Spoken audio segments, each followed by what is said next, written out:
I connected to a parallel reality version of me and was able to see what I was thinking, feeling, and doing. And I noticed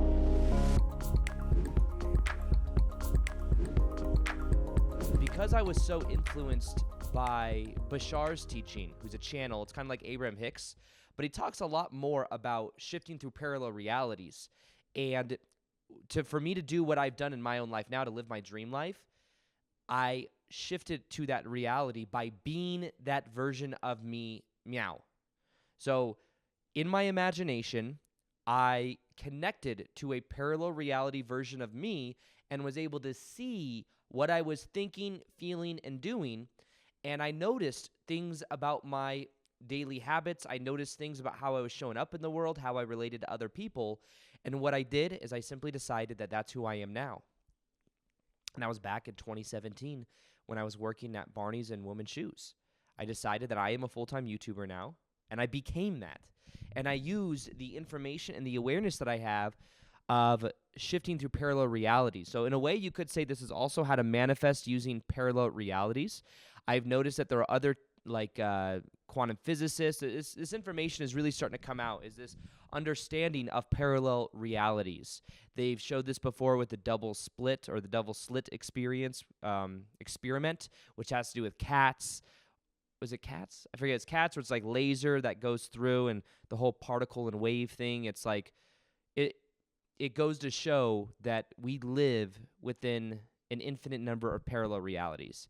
And what I want to share in this episode is practically, step by step, how you can go about manifesting and shifting through parallel realities.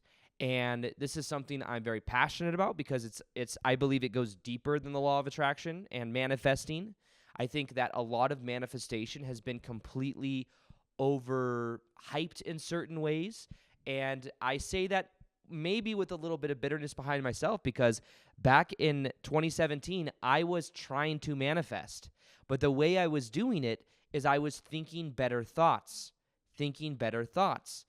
And I would think about being a full-time YouTuber, and I would think, you don't have to really take action. You don't have to really, it's more so if you can think it and feel it, then it will become your reality. But what I realized is that the version of me that was living my full-time, living and doing what I love for a living wasn't just thinking about it or feeling it. That version of me had a different daily routine, had a different set of priorities, had a certain belief system. So with this awareness of understanding parallel realities, my whole entire life shifted when I learned about this concept and I began to apply it in my life. Now, first off, just to give you guys an update, right meow, I am in Sedona, Arizona. I moved to Austin, Texas about a month and a half, 2 months ago, and it's my first time back in about, 2 months ago. And I love Sedona. It's magical. I'm debating whether I sell this house. This house is magical. I love this house that I'm in here. I bought the house, put a lot of money into it to renovate it, have it just the way I want, have an interior designer come in and design it, and it's such a good vibe, and everyone that comes in here just raves about the vibe. But I've been intending to simplify my life recently because I know that I want to be in Austin because Austin is closer to the airport. There's different reasons. I don't need to. That, and also I want to do live events, and it's easier for all of you to get to Austin than it is to Sedona because Sedona requires a 2-hour drive from Phoenix, and every time I travel, I got to take a 2-hour drive to Phoenix before I'm even traveling on a plane. So it's kind of a lot. I bought a house in Austin, which is awesome, and originally I'm like, I'm going to sell this house in Sedona, but now that I'm back in it, I realize how much I like it, and I'm debating whether I sell this house or I keep it. I originally bought the lot next to me. I did sell that, which is kind of cool. So anyways, I know that's kind of a tangent, but the reason I mention that is I came back from Austin for 5 weeks there, and the vibration in Sedona is very high. It's an activating place. It's a place that I think people come because it's like a version of plant medicine almost. You come here for 3 to 5 days, you'll have a power experience, and then you go back home. That's how I think that I want to relate to, is come here every now and then for to go inwards and stuff. But what happened is I came back here and I just looked up the symptoms and I realized that this is what I have. elevation, like an elevation fatigue or something. Like I'm not used to being this high up because Sedona is like 4,000 to 5,000 feet up elevated. And I feel fatigued. I feel kind of lightheaded. I feel tired, but I'm not sleeping good. And then I just went online and did like elevation fatigue or sickness or whatever. And that's what it said, is it said, oh, that's what I have. So I need to drink a lot of water. So I have water and minerals. Should be gone in a day. But if I sound a little stuffy, that is why. So first off, when it comes to manifesting or shifting using parallel realities, the way that I've learned about it and the way that I've applied it and some of the implications that I share with you may change your life or the way you see reality in this episode. So think about it like this. I have some older videos that talk about this, but I'm going to kind of like summarize it here. There's an infinite number of parallel realities that exist. And what happens is movement is the shifting through these different parallel realities. And when you think of infinite, it sounds like a lot, but think of it like this. This is it like me moving my hand up a little bit is a parallel reality. I move it 1 more inch, it's another parallel reality. Each parallel reality may look extremely similar, but it is a completely separate reality because one little thing has changed. So thinking about infinite parallel realities, think about it. Think of a fly that's over there on your couch. Now imagine that fly, instead of going this way, goes a different way. Well, each option of that is a different parallel reality. So with the different variables that are moving around and the different free will choices that we have, those are what's going into our reality and what we are experiencing. And the thing that I want to share about this is what really shifting through parallel realities helps us to do is to let go of our past and understand that in the present moment right now, this moment right now, your past is in your memory, it's in your mind, but every time you remember something from your past, you take it out of the memory bank, you look at it, you change it, and you put it back in your memory bank. So by the time you have remembered something 1,000 times or 5 times or 10 times or hundreds of times, because a lot of people think of things like a lot, you've changed it and you've overlaid a story to it. And that story has you in that reality. Your story has you kind of staying glued to that. Now, when we say there's an infinite number of parallel realities that exist as well, what you could think of like also to help you realize the connection between these different realities.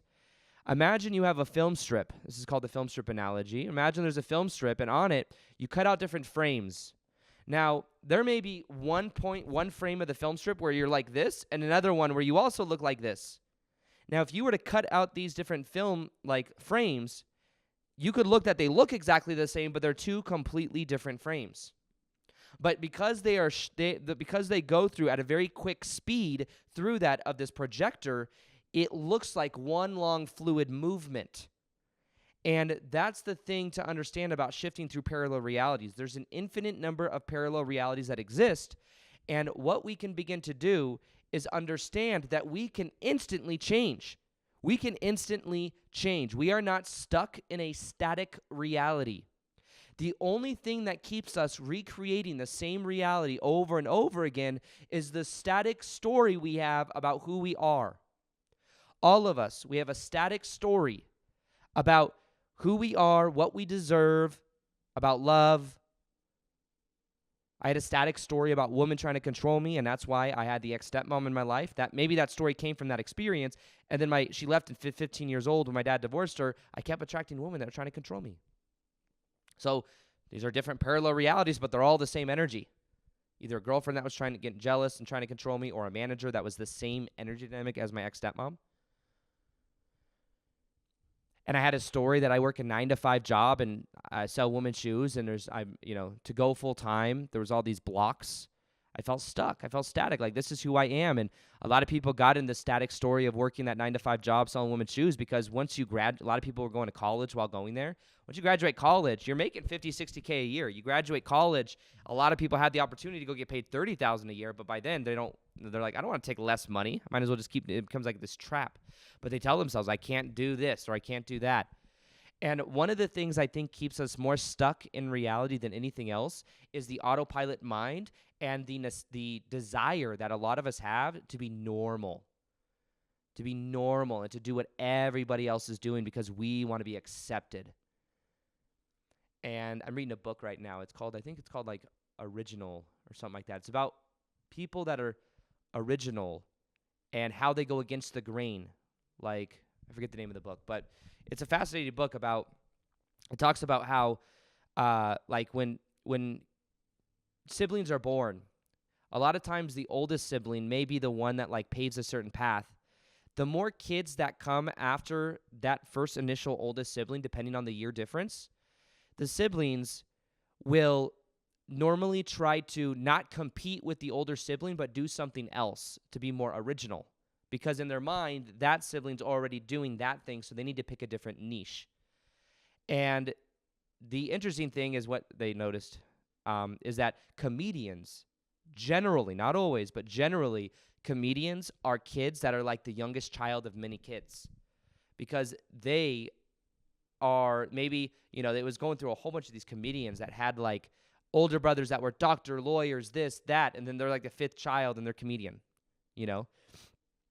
And I think it's because when you are challenged to be original and not do what everyone else has done, you kind of create a new path for yourself. You kind of get out of the static story of what everyone else is doing.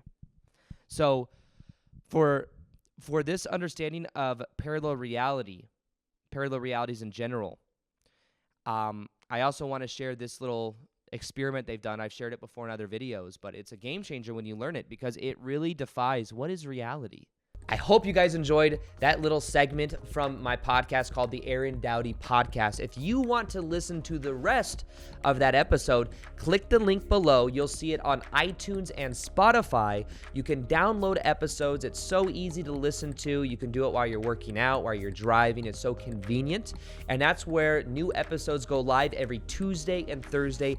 Every single week, I have guests coming on the podcast. I have solo episodes, and we go really deep. This is really a place where I get very personable, and I share more about things I'm thinking of. I share my top book insights, and you can check it out and subscribe below, and you will see it there. So iTunes, Spotify, listen to the rest of the episode below as well, and I hope you guys enjoyed. And as always, I'll see you guys on the next episode. Peace, much love, and namaste.